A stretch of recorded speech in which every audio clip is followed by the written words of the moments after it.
오늘 최고위원회가 열리는 이곳 충주는 제가 30년 전 검사로 근무했던 매우 낯익은 고향과도 같은 곳입니다. 그때에 비하면 충주가 상점벽해 같은 발전을 했지만 그래도 민주당과 이재명 정부에서 해야 할 일이 많은 것 같습니다.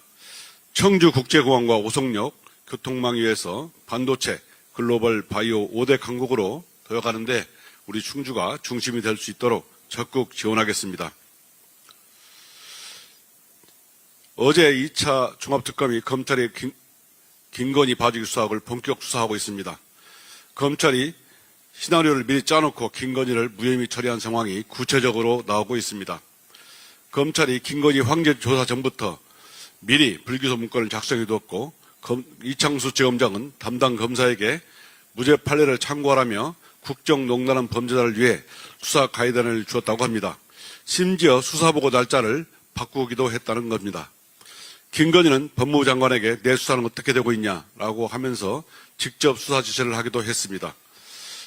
윤석열 검찰은 김건희 지시에 따라 내란 우두머리 윤석열, 김건희와 앞에 납작 엎드려 충견 노릇하면서 한통속으로 국정농단을 저지른 겁니다. 국민들의 요구에 2차 종합특검이 출범했고 역시 국민이 옳았다는 증명입니다.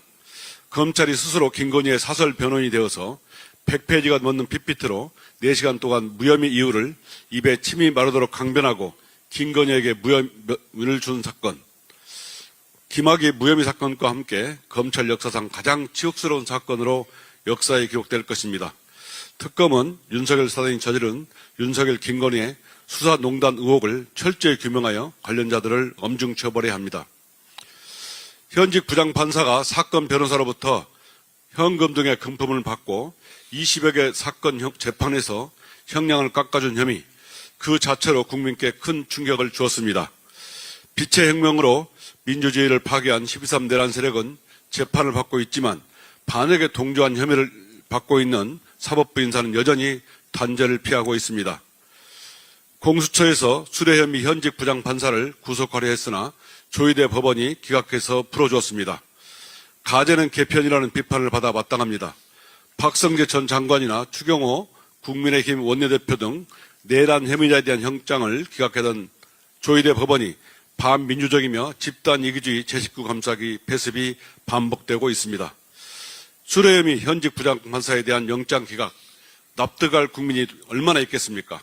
판사가 법을 조금 안다고 법꾸라지 기술을 부려 풀어준 것입니다. 사법농단 사건에서 국민에게는 압수수색 영장 발부율이 90%가 넘어서 영장 자판기라고 비판을 받을 때에도 정작 법원에 대한 압수수색 영장은 90%나 기각했습니다. 법원은 국민에게는 가혹하면서 법원 자신들에게는 한없이 관대했습니다.